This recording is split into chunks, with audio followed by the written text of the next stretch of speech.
केंद्रीय गृह एवं सहकारिता मंत्री अमित शाह ने आज पहले राष्ट्रीय सहकारिता सम्मेलन को संबोधित किया। इस मौके पर अमित शाह ने कहा कि सहकारी संस्थाएं देश को $5 ट्रिलियन इकोनॉमी की अर्थव्यवस्था बनाने में योगदान देंगी। केंद्रीय सहकारिता मंत्री ने कहा कि गरीब कल्याण और अंत्योदय की कल्पना सहकारिता के बिना नहीं की जा सकती।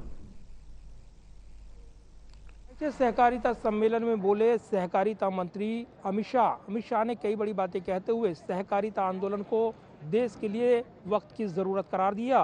इस आंदोलन के मिशन की शुरुआत करते हुए केंद्रीय सहकारिता मंत्री अमित शाह ने इस दौरान $5 ट्रिलियन की इकोनॉमी के लक्ष्य को तय करने के लिए सहकारिता आंदोलन को जरूरी बताया। आज से देश में सहकारिता सम्मेलन की शुरुआत हो गई है। दिल्ली के इंदिरा गांधी इंडोर स्टेडियम में आयोजित कार्यक्रम के शुभारंभ के मौके पर दीप प्रज्वलित कर गृह मंत्री और केंद्रीय सहकारिता मंत्री अमित शाह ने इसकी विधिवत शुरुआत की है। देश के पहले राष्ट्रीय सम्मेलन को संबोधित करते हुए केंद्रीय सहकारिता मंत्री अमित शाह ने कहा कि मुझे गर्व है कि मैं सहकारिता मंत्रालय का पहला मंत्री हूं और प्रधानमंत्री नरेंद्र मोदी ने मुझे इसका मौका दिया है। केंद्रीय गृह मंत्री और केंद्रीय सहकारिता मंत्री अमित शाह ने अपने संबोधन में कहा कि ये सहकारिता का अभियान रुकना नहीं चाहिए, इसके काम का दायरा बढ़ना चाहिए। सहकार समृद्धि का नया मंत्र है, मिलजुल कर एक लक्ष्य को हासिल करने के लिए काम करना है।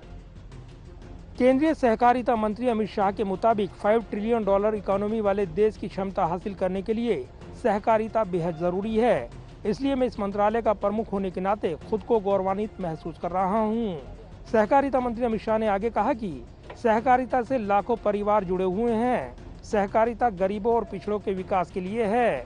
सहकारिता भारत के संस्कारों में है, सबको साथ लेकर चलना है।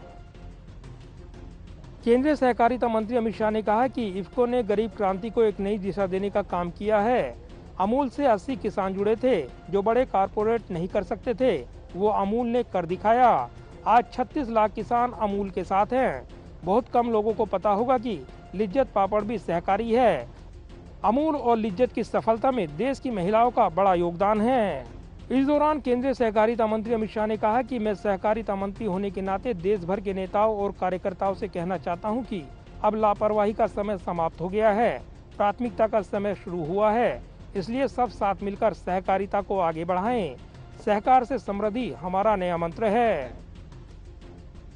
दिल्ली के इंदिरा गांधी इंडोर स्टेडियम में हुए देश के पहले कोऑपरेटिव सम्मेलन को सामूहिक निकाय से जुड़े दुनिया भर के लोगों ने ऑनलाइन सुना। इसके अलावा इंदिरा गांधी इंडोर स्टेडियम में करीब 2000 लोग मौजूद रहे।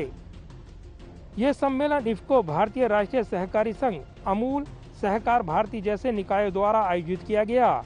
इफ्को ने कहा कि ये सम्मेलन भारतीय सहकारिता को वैश्विक स्तर पर गति प्रदान करेगा और इसे मजबूत बनाएगा। जाहिर है देश में नए सहकारिता मिशन की शुरुआत हो गई है। इससे पहले जब नए सहकारिता मंत्रालय का गठन किया गया था तब इसको लेकर बड़े बड़े दावे किए गए थे। ऐसे में सहकारिता मिशन को आगे बढ़ाने का दावा करते हुए केंद्रीय सहकारिता मंत्री अमित शाह ने इस आंदोलन की रूपरेखा को लेकर कई मंत्र दिए हैं। कैमरामैन पवन शर्मा के साथ प्रदीप कुमार, टोटल न्यूज़, दिल्ली।